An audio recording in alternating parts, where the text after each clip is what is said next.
Dear Black people, what do you want? We is watching Tubi. Leave us the hell alone. I done just told y'all that we are on break. We'll be back right around 2029. I don't know. We are on break. Leave us alone. We ain't bothering nobody. We is in this bed. We is watching Tubi. We got some good snacks. Leave us the hell alone. Who had our back? Who been fighting with us? And every time we did fight, they made it look like we were being thugs and bullies and tearing up the place. But that wasn't us. Right. It was people added to the supposed to be the cause, you know? So yeah, sit this one out. Let them go ahead and do what they go do. They go either tear it up. They go either they're not gonna get arrested. They probably go slap them on the wrist, tell them to go home because they not us. You know what I'm saying? Okay. So, because I think everybody from that January 6th, didn't they all get parted? Everybody? Yes, they did. They got parted. So everybody got parted. Okay. Yeah. So why should we come and help? This We On Break trend, oh my goodness, chef's kiss. I love it. I love to see it. And no matter what the reasoning is, we have finally learned the trick of the enemy. And these emotional tactics are not working. So please stop calling Black people, Black women, Black men. We on break. We not on the front line for the Democrats. Because that's what they want us to be on the front line, taking all the bullets. I just really think the gaslighting has reached its limit. And Black people are just like, we're not going to do it. We're not doing it. We not the footmen. We not the soldiers. Get somebody else to do it. And I love to see that. So Democrats want to rebrand with Jasmine Crockett and she's down for it. So hey, kudos to her. But sis, just keep in mind that while you're playing the game of politics, just make sure you don't get played. Because that is usually what happens. The 92% is not marching with them. Nope. Get somebody else to do it. Booked and busy, child. Got a manicure and pedicure booked. I got to take a nap. I got play a word search. I'm busy. 2025, the rule still applies. Yeah, I got it. Talk about March, child. I'm marching to my bed. How about that? Getting me some good rest. 92% rest. Okay? Wish you all the best, though, child. I got it. don't call me baby. Yeah, girl, hell no. We at home, we at the cookout. If you like me, we at the spa, we getting a massage. We are wherever the hell y'all were when we were going through it. Because let's not play these games like y'all were outside. We were outside with our bloodline on the main line. And y'all was somewhere else. Okay? Now the shoe's on the other foot and it's not funny anymore. And everybody wants a defense. Everybody wants us to run to the rescue. This ain't our battle, baby. Let's get real. Who voted for him? Who showed up to them polls and voted for him? Now, I'm not saying what's happening is right, but who showed up and voted for him? Latinas for Trump, that's who voted for him, okay? Good morning. So nothing fancy this morning. I just wanted to hop up here and talk about the No Kings protest. So before you start gaslighting Black Americans about why they are not going to be outside protesting with you, just know that we are standing in solidarity with you. Just know that we are there with you in spirit, but we cannot physically be out on the front lines because they will be using us as target practice. I'm sure that you're well of your privilege, and I need you to use it immediately. For the longest time, Black voices and Black bodies have been the backbone of resistance in this country, to the point where I don't even know if you know how to resist without Black bodies and Black voices. And unfortunately, it's no longer our turn because we showed up in November in 20 Black Suburbans like Sunday service, and we feel like we did our part. So to the Latinos, the Anglo-Saxons, the Asians who don't never say shit, they don't never protest nothing, to all the communities that have silently benefited from the labor of Black resistance, it's go time. It's your turn. It's no longer our turn right now. There seems to be some confusion in the communities amongst us. Why Black people not out here protesting was because, mother, we already did that shit and they didn't give us a thing. But what they did do is they looked out for every other race. Okay? Y'all got all the benefits from the marches that we did, Rosa Parks, Malcolm X, all the beating, all the lynching and all that shit. We marched. The Civil War was for our freedom and for us to have equal rights. And they didn't give a shit. So the next time I see a motherfucker like, why are the Black people not? You take your ass out there and get shot and shit and see what the fuck happened. You notice ain't nobody got shot or nothing like that because they ain't this color. They this color. So get your ass out there and get to it. Do your big one. I got to learn this new line dance. They got the boots on the ground. Yeah, that's what I'm doing. What them things say? Not protesting. Like, comment, and share. I gotta go. Love you, bye. I think it's funny how everybody's true colors are coming out, especially the black people. So now it's funny how black people's true colors are showing. Let's unpack that. Been the blueprint for resilience, culture, and activism. Realize that majority of the rights that you have in America are because of people who look like me. I'll keep going. She brought up Black Lives Matter, which I love this topic. Yes, we were outside fighting for our lives, not just holding signs, treating activism like a trend. It's not a viral moment, sweetie, because we live that fight every day. As for the "we were there" narrative, standing beside us is the same as standing for us, especially if you're quick to talk down us the moment it's convenient. About fleeing to America during slavery. Mexico abolished slavery in 1829, which made it a refuge for enslaved black people escaping the U.S. We didn't flee. They sought freedom. Those two are not synonymous of each other. Flipping through a history book, a Google search would have told you that. Lastly, I'll say this. Solidarity comes with conditions or backhanded comments. Keep it. Black people don't need performative allies. Damn sure don't need people who want to sit here and not take accountability for their own actions and question their own people why they voted for that jackass. We did our part. So yeah, you know I'm going to be at? Right here, chilling. I'm in the house. I'm in the house. Good luck. Y'all are focusing on the wrong people. Y'all are focusing on why don't black people care what Trump is doing. We do. But we're focusing on us and ourselves to survive through this. What y'all need to be focused on instead of, well, why aren't black people actively protesting and doing all the things that they usually do? One, because we told you we're not going to do that anymore. Okay? We told you. Y'all didn't listen. Two, because we can't help you as much as the people you need to help you. Okay? You need white people. You're focusing on black people, you need to focus on white people. You need to get their attention, their compassion, their empathy, their social and political power. You're focused on the wrong people. You're focused on the wrong demographic. Black people don't make up the vast majority of this country. We don't make up the vast majority of politicians. We are not in the White House. I'm telling you, you need to focus on white people and getting them to actively care and campaign and protest in your name, in your favor, and leave black people alone. And a lot of people have been saying, where are the black people? I'm not seeing a lot of black people at these protests, whether it's in San Francisco, New York, DC, Boston, all across the U.S. Folks, we did our part. You understand? 92% of black women voted for Kamala Harris. 78 or 80% of black men voted for Kamala Harris last November. We did what we were supposed to do when it mattered the most. Now, all of this protesting is fine and dandy, but it's too little too late. Folks should have been having the same type of energy last year in November. Folks should have been up in arms, carrying signs and picket fences, shouting to the top of their lungs at that voting booth last November. We black people in the house having a glass of wine with our feet kicked up, watching y'all out in hell, sleet, and snow, and rain and everything else protesting. You want to know why? Because we did our part. We held up our end of the bargain, especially black women. There's nothing else to do.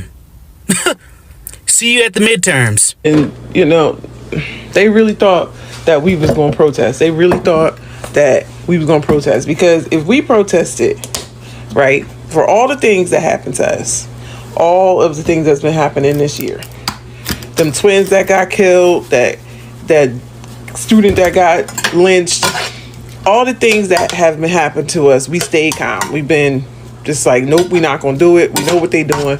We're not going to do it, right? Us protesting, it's not just because we're not out in the streets. It's also because it makes white people who are also being affected by this system understand how bad it is for them. Because when we go out and protest, it lulls white people into a sense of false security that is only happening to black people. That's why you see things like, oh, black women are the ones who are getting laid off. So it makes them feel like they're secure in their job, because it's actually black women that it's happening to. It's not going to happen to me. It's happening to black women. They did the same thing during COVID. Like, you know, oh, black people are disproportionately affected by COVID. We're dying in disproportionate numbers. I don't be believing none of this stuff that they talking about. I think that they put those stories out there so that people, white people, will feel like they're secure, like they're okay. Everything's okay with me, because actually it's minorities that are suffering. I'm not suffering. But when black people didn't go out there and protest, then it became, oh, hold on, maybe I'm suffering too. Maybe if black people ain't suffering, who's suffering? Because it's getting rough out here. So if they're not going out there, then I can't dissuade myself. I can't like lull myself into a false sense of security, into thinking that nothing's happening to me. That I might be the lowest on the totem pole if black people are not protesting. Somebody's got to do it. And that's exactly what happened. When black people go out and protest, white folks feel like they don't have to. They don't have to. It's not happening to them. But since black people didn't go out and protest, they was like, shit, this shit might be happening to me. It ain't happening to them, but it's happening. So who's it happening to? Yep. And that is what happened. And that's why they went all the way down to taking away food stamps. Because they know who's going to hurt the most. It's going to hurt elderly white folks the most. And poor white people, that's who's going to hurt the most. And I'll tell you why. Anytime I needed food stamps, I didn't get them. And you know why? Because I can't trust the government. I can't trust them. I cannot depend on them, because they can pull out the rug from under you at any time. Just like they doing right now. I knew not to trust them. So I never got food stamps, even when I needed them. I just said, whatever, we'll figure it out. And always did. Because they do exactly what they doing right now is exactly what I knew they was going to do. And a lot of black people did too. We knew we couldn't trust them. You can't trust them. The government?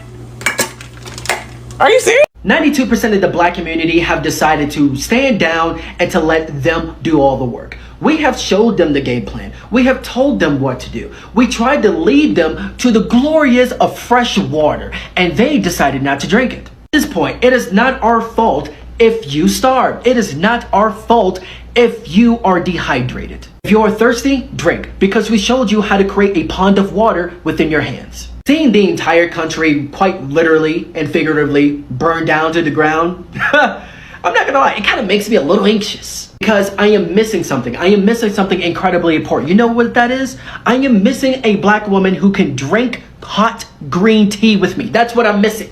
For those who don't know, I am absolutely obsessed with green and jasmine tea. It's one of my favorite drinks. No sugar, no GMOs, no added supplements, just the nature and the leaves itself. What's interesting is this. Every now and then, I will get tagged into videos from other people of color, and they will ask me and other black people, why don't you help us? Why won't you help us? Why are you abandoning us? It's the same answer of what I said 3 months ago after the presidential election. You betrayed us. We trusted you and you stabbed us in the back. Here is a phrase that I continuously say to my friends because it is critically important. Trust and love is very important. However, trust is 10 times more valuable than love ever will be. I can still love you. I can still care about you. But I do not trust you enough to where you won't stab me in the back. Trust is the complete opposite. I can despise you and you can be my enemy, but I am no fool. If I can trust you enough to where you won't stab me in the back, then that trust will be placed. It's the same way with this. To the Latinos, to the Asians, to other people of color, I do care about them. I love y'all even.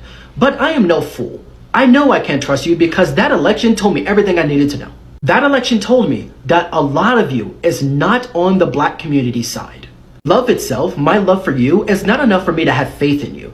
If your trust was unbound and you continuously shown to me and everyone else that you are worth to be trusted, then we wouldn't be having this conversation now, would we?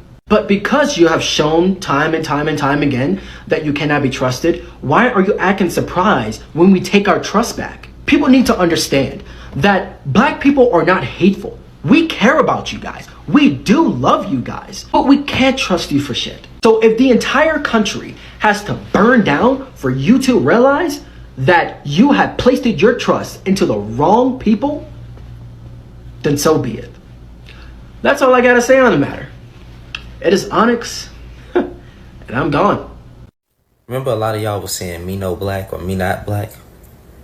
Why are you now asking the black community to come and speak on y'all behalf as a majority? Like, why should we do that when we know that a lot of y'all ain't gonna do the same for us? And then another thing is, what can we do? You want us to march? You want us to speak up? That's it? We don't make the laws. And matter of fact, you can see how black folks voted as a majority and got the audacity to ask us to do more. Look at the way y'all voted. And now a lot of... Back in 2013, I was helping this young lady with her master's level course. I forget exactly what she was going for, but I was helping her with criminology. She was paying me to do her paper. She got no less than B's, and professors are smart. They can tell if you write them. I had to throw some mistakes in there. Anyway, I ran across literature and some studies that pretty much recognized, if I could just put it in a nice little nutshell, that the black man is the original archetype for what the criminal is in the United States. Think about how the black male body has been thrown around the criminal justice system for so long. And obviously, as we know, that is also followed up by the black woman. The aggressive black man is followed by the hostile or angry black woman.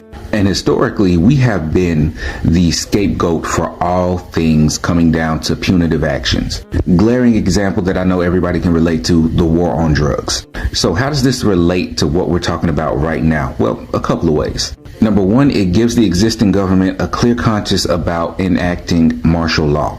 It's par for the course to enact with force and aggression and violence when black people do something that's out of pocket. Again, we've seen this historically, even if it was civil disobedience. Look at Jim Crow and the Civil Rights Movement. I mean, again, seriously, look at the war on drugs and how many laws were changed and how many statutes were created. But the second and most dangerous and sinister thing that we have to look out for on both sides is that we're still not looked at as Americans. Because if you really get down to it, them waiting on us to go out to the front lines is a clear-cut sign that we are not worth the crash out. And on a very personal, deep level, as far as the community is concerned, that hurts. This nation, your rights, your children's rights, everybody involved is getting wronged right now. We love nothing more than to go out there and fight for them. But knowing that y'all don't fight for our children, our women, our men, our institutions, our culture, knowing that you don't fight like we fight for you, absolutely not. That's why this time around, it has to be white people that push the button. All right? You're going to have to fight for Americans, and Americans includes black people, Hispanic people, Asian and Pacific Islander. White people are going to have to be the ones that free themselves from whiteness. And that's just the end of the story. So now you want black people's help. So now you think that black folks should stop what they're doing, i.e. protecting themselves, knowing that this president was going to do the things he did. Imagine that. Imagine being anti-black for months and now acting as if black people owe you to do a single thing you asked them for. Solidarity is not born of emotional extortion. It is born of individuals recognizing nuance and working together collectively, not being forced into a position, not being demanded to use their voice and body for your cause. So now that you, and I'm talking about accelerationist, yes, you cause colonizer, now that you have gotten what you wanted, what do you want from us? What thing is it that you think you can ask us for after your despicable display of anti-blackness? What do you want? Kamala Harris didn't win. Stop talking about her. Doesn't matter. You got what you asked for.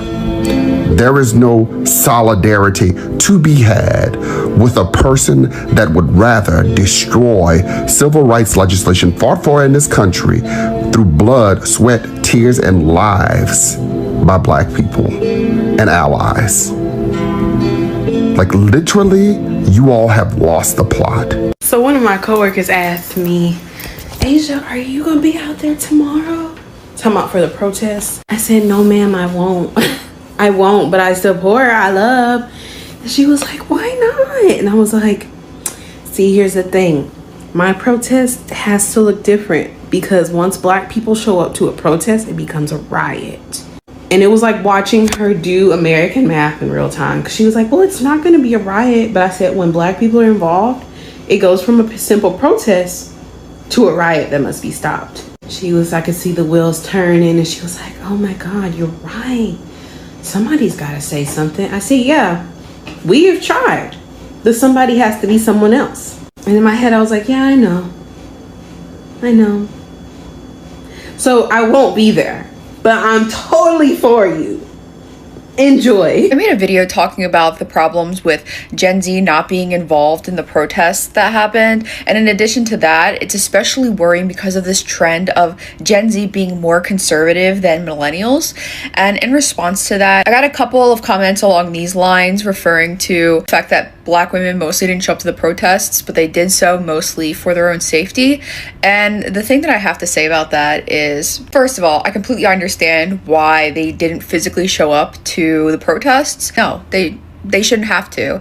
But I want to be so absolutely clear with everyone that just because Black women were not at the protests does not mean that they weren't involved. Because my friend and I are both comment on political topics like this, and we live streamed the entire protests. And I don't think that it's a coincidence that the majority of people watching and commenting on those protest videos were Black women. The Black women that didn't go to the protests for, mind you, safety reasons, because police tend to treat people who are protesting while you're being a person of color much differently. Black women still stayed informed, stayed engaged, and showed support and solidarity with the people who were out there protesting. So I hope that clears some things up. The issue on Gen Z not being as progressive as millennials and not showing up, I kind of view that as a separate issue.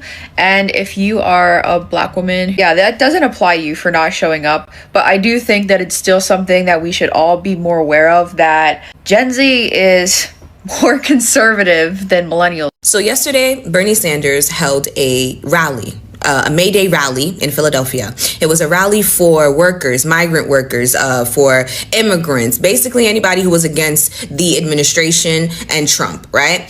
Amongst the thousands of people that were there in protest, thousands of white people, by the way. Thousands of white people, by the way, right? There were about 70 people arrested. Guess what? Majority of those people that were arrested were the few Black people who were out there. Although I have personally stressed time and time again, please do not go out into the roads, don't go in the streets, do not protest, because I have a feeling you will be sought after. Although I have preached this multiple times on my platform, there's still some of us who feel passionately enough and want to go out there. And so they did. Hi guys, welcome back to my channel. My name is Furaha. If you're watching me for the first time, if you have never been to this channel before, my name is Furaha and I'm so delighted to have you on my channel today. I hope that you enjoyed the video this far and I hope that you want to keep around. I hope to see you a lot more in the coming days. Now, the people that have subscribed to my channel, thank you so much guys. I really don't take that for granted. Thank you so much for the support, for the kindness, for correcting me when I'm wrong, for being there for me generally, and letting us learn together, grow together, and unlearn a few things here and there, relearn others. Yeah, that is really my joy on this channel, and I hope that you guys have been keeping safe. I have not been on here for quite a bit of time, and I am back. There was a lot that was going on, and I have I'm back here. and better. So we are on, and we will have these kind of conversations from now on. Now guys, on today's video we're talking about black people versus white people, and we're basically talking about the same thing that we have been discussing in the few days that I have been on this channel. Now, black people cannot be let alone. White people cannot just allow black people to exist, you know. White people have, you know, encountered a few things here and there that they think black people should be out there and talking about them. That black people should be in support of them, that black people should be out there fighting for them, you know. Making sure that when white people are crying about something, they also join in to cry about things. Now, one thing that you need to realize is the fact that black people have been doing that for years, for ages. Black people have been joining in the fights and running on the streets, you know, making noise, talking to the government, making sure that they are heard. Now, what they got in return is being killed on the streets, you know, and it almost looked as if it's a setup that white people want black people on the streets. And when the cops are, you know, doing their patrols here and there, and you all know how they do it, it's always the black people that are suffering. They're on the receiving end. They're being killed, they're being punished, they're being jailed for no apparent reason other than being on the streets and trying to just fight for their rights. Yeah, life is hard. People can barely afford food, they can barely afford shelter, they can barely afford medical care. Now, and they go to the streets, and it's white people on the streets, black people on the streets. It's usually black people that are picked on, you know. They are looked at as if they are violent. They are the ones that are brutal. They are the ones that are not listening. Yeah, and the cops do what they do best, you know. They have killed a number of black people, they have jailed a number of black people for no apparent reason. Now, black people go to a point where they say enough is enough. They're not going to take part in those things. They're not going to fight for no one, because why are they having to fight for something that they warned white people about? Now, during the campaigns and during the elections time, black people were at the forefront, making sure to tell everyone that was thinking otherwise about voting for President Trump not to. And white people decided to not listen to that. They decided to not adhere to that. They thought black people did not know what they were doing, what they were saying. Yeah, black people had all the reasons to not vote for President Trump, but white people decided that they're doing it to punish black people. Now, we all know the kind of relationship that black people have with white people, and it's not a shock, it's not getting you by surprise that white people would do such a thing. Now, this is not even annoying enough, but when you think about it in this manner, that they did that to put a hold on their own dreams, their own ambitions, they voted against their own interest just because they want to punish black people, because they want to vote in someone that is racist, someone that does not like black people. And for that reason, if he is in office, then definitely that means that black people are going to be on the receiving end of ills, and that to white people was supposed to be good news. Now, shock on them that this man does not care about white people either. He is punishing both black people and white people equally. No one is going scot-free, you know. No one is going unpunished. Now, white people are complaining about living standards. They are complaining about affordability of housing, of food and healthcare. Black people are still complaining about the same things. The only difference is that black people are used to these things, and it's not getting them by surprise. It's not getting them by shock that these things are really happening. Now, for white people, this is news because they have been used to good life. They have been used to soft life. They have been used to someone fighting for them. Black people do not relate to that. They do not know about that. They don't know about someone fighting for them, someone making sure that they are okay. Black people fight for themselves, and they have done that for ages, to the point that they don't even expect anyone to fight for them anyway. Now, for white people to be out there talking about black people not joining them on the streets to fight this demon that is the President Trump's governance, is really just something I would call, the audacity, because these people warned you and you did not listen. And now when things are going wrong, you expect them to come and fight for you. Why do white people really think they're that special? Why do they look at themselves and think black people need to be worshiping them, that black people need to be beneath them all the time?